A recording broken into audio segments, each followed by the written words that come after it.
那这个过程大概是这样的，宇航员进入到气闸舱，或者是在气闸舱前啊，首先进入舱外航天服里，然后开始做的几个工作，一个是这个舱外航天服会开始对这个航天服内进行一个增氧，慢慢会把舱内航天服的这个氧气提到几乎是纯氧的这么一个程度。那我们知道一般在这飞船里，它的吸氧的浓度氧浓度基本上大概相当于30%到40%左右。但是你要进行舱外太空行走的时候，就要把你的氧气的浓度提到100%。为什么会要有这个动作呢？是因为下一步我们马上要对这个航天服内的气压进行减压。一般来讲呢，在飞船内或者说空间站内，那么我们大气压大概相当于地面2000米到3000米左右的那个高度吧，大概0.6、0.7个大气压。然后如果要是你要出舱执行任务的时候，航天服内的气压一般大概是在0.3、0.4个大气压这么样一个水平。如果要是你的这个压力过低以后，人会有一种病，容易生一种病，叫做减压病。主要表现就是说身体会有很痒的感觉，这是轻的。如果要是重的话，有可能会造成死亡，是因为你的血管堵塞。那这种现象的原因呢，是因为我们吸的这些空气里是，有大量的都是氮气。像在这个飞船里的话，大约60%是氮气，如果我们在地面上的话，大概78%都是氮气。那有这么多氮气，减压了以后，氧气和氮气都会从你的体内向外析出，就你的血液里也含氧嘛，也含氮，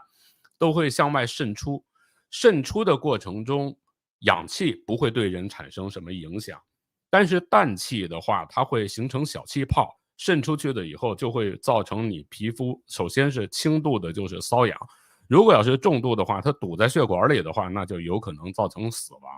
所以为了防止这种减压病的出现，当我们要把气压减到一定程度之下的时候，就要把身体内的氮气置换成氧气。所以宇航员在刚进入这个舱外航天服之后，那么航天服首先是让你吸纯氧，慢慢变成吸纯氧。等到你体内的这个氮气基本都被置换掉之后，然后舱外航天服会开始减压。减完压之后，宇航员再进入气闸舱，然后关闭气闸舱和这个成员舱的这个连通舱门，然后气闸舱开始减压。当气闸舱内的压力减到和外界的太空一样的时候，再打开气闸舱的外舱门，进入太空，就是这样的一个过程。1969年的阿波罗的9号、10号、11号飞船是怎么有办法在这么短的时间内发射的？实际上是这样子，当时那几艘飞船就都已经准备好了，从飞船到火箭。那么阿波罗8号任务是首先是阿波罗载人第一次去绕月，但是这个绕月的时候没有带登月舱。然后到9号、10号、11号，实际上这3次任务等于3个火箭、3个阿波罗飞船和3个登月舱都已经是做好了的。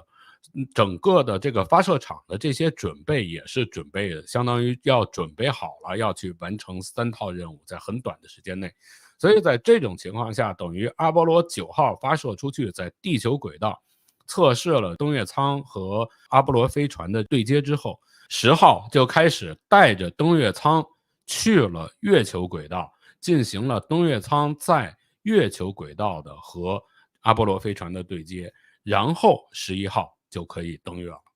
等于是相当于美国等于是把这个所有真正在做的时候的这几项准备都已经准备完了。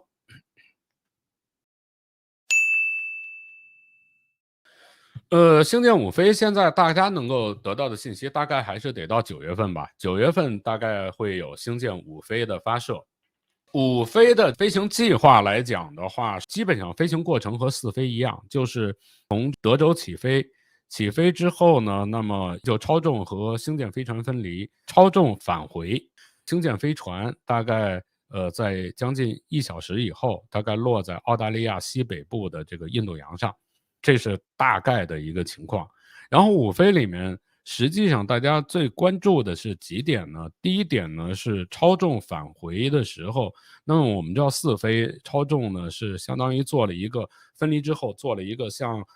猎鹰9号火箭1级的陆地回收那样的，它做了一个后空翻，然后落到了相当于是墨西哥湾的海面上，在即将进入海里之前做了制动点火，然后再落到海里。这次五飞的时候呢，有可能按照马斯克说的，想测试用筷子来回收五飞的这个星舰的超级重型助推器。这次的这个助推器的编号是 B12，那我下面就用 B12来说，想用筷子来回收 B12助推器，这个有比较大的风险，因为以前没试过，所以如果要真的是做这么一个动作的话，最大的可能它是会先在，因为我们知道这个博卡奇卡这块也是在海边上嘛，所以它会先在这个等于德州的这个海岸附近的这个海边上先降落到比较低的一个高度，发现各项参数都正常的时候，再慢慢的向 Starbase 的这个发射塔 Chopstick 来移动，然后让筷子来回收，这就是超重这一块。然后飞船这一块的话，没有公布特别的动作，但是我觉得啊，试飞的时候我们都看到，当时防热瓦的性能不是很令人满意，所以呢，它的这个出现了大量的防热瓦的脱落，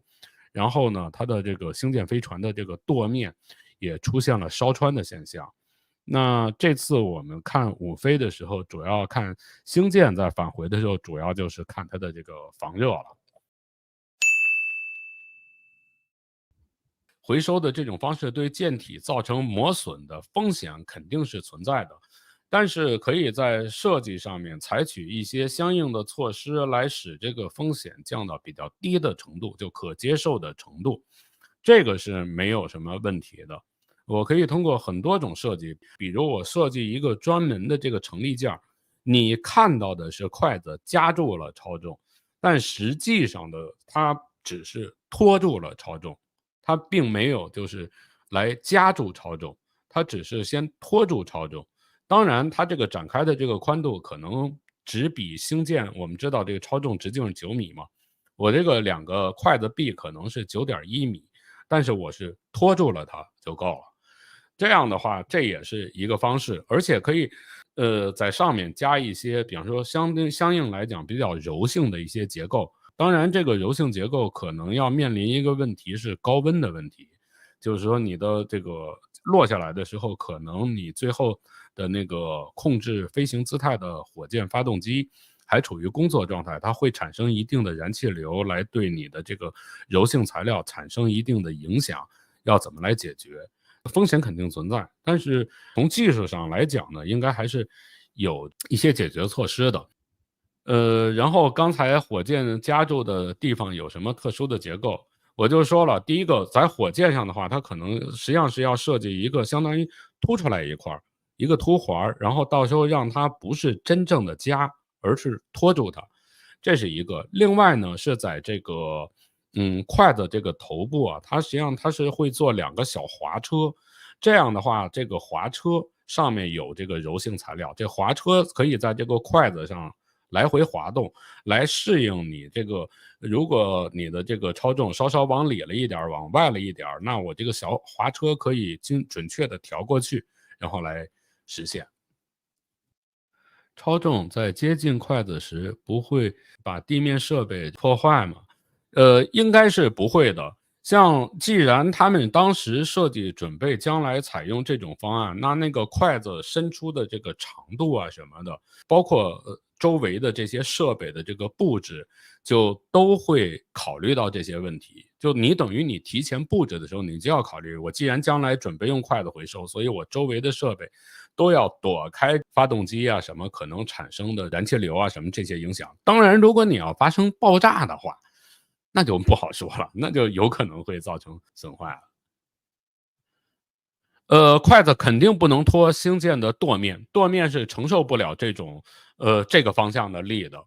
所以的话会在星舰舵面的下面，我觉得会有一个小小的凸起，只不过我们可能看不太出来，但肯定会存在这样的一个成立结构件儿，